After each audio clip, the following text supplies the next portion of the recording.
सबसे ऊंची प्रार्थना।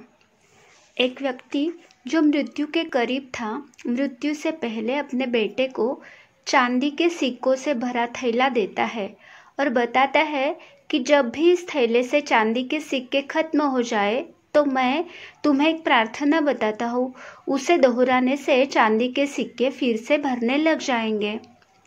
उसने बेटे के कान में 4 शब्दों की प्रार्थना कही और वह मर गया।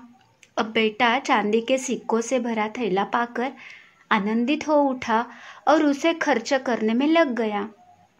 वह थैला इतना बड़ा था कि उसे खर्च करने में कई साल बीत गए। इस बीच वह प्रार्थना भूल गया।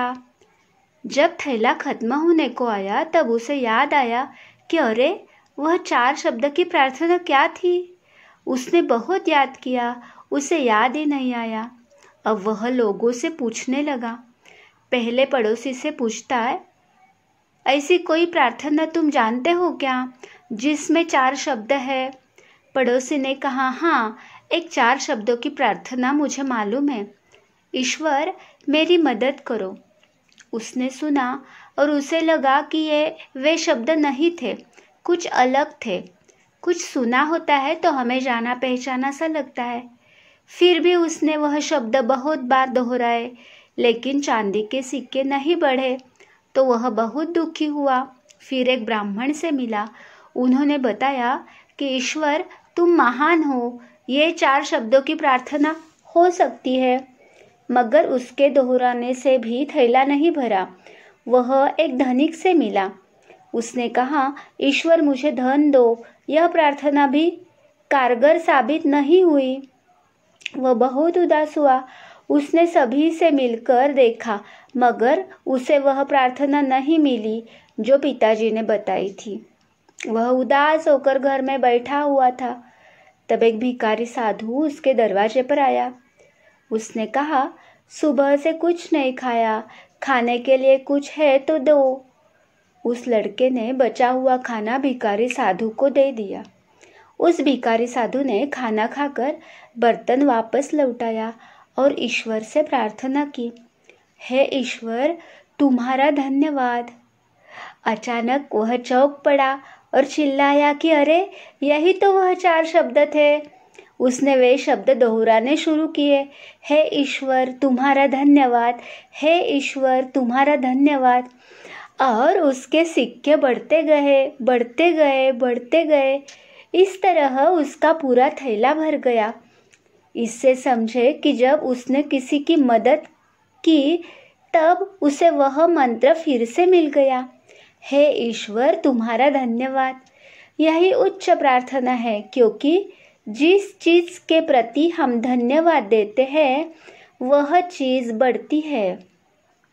अगर पैसे के लिए धन्यवाद देते हैं तो पैसा बढ़ता है। प्रेम के लिए धन्यवाद देते हैं तो प्रेम बढ़ता है।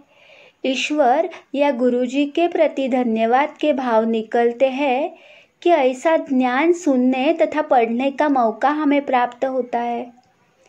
बिना किसी प्रयास से यह ज्ञान हमारे जीवन में उतर रहा है, वरना ऐसे अनेक लोग हैं जो झूठी मान्यताओं में जीते हैं और उन्हीं मान्यताओं में ही मरते हैं। मरते वक्त भी उन्हें सत्य का पता नहीं चलता, उसी अंधेरे में जीते हैं, मरते हैं। ऊपर दी गई कहानी से समझे कि हे ईश्वर, तुम्हारा धन्यवाद, ये 4 शब्द नहीं, प्रार्थना की शक्ति है। अगर यह 4 शब्द दोहराना किसी के लिए कठिन है तो इसे 3 शब्दों में कह सकते हो, ईश्वर, तुम्हारा धन्यवाद। ये 3 शब्द भी ज़्यादा लग रहे हो तो 2 शब्द में कहे, ईश्वर धन्यवाद।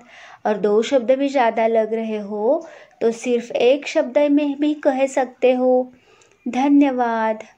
आइए हम सब मिलकर एक साथ धन्यवाद दे उस ईश्वर को जिसने हमें मनुष्य जन्म दिया और उसमें दी 2 बातें, पहली सांस का चलना और दूसरी सत्य की प्यास।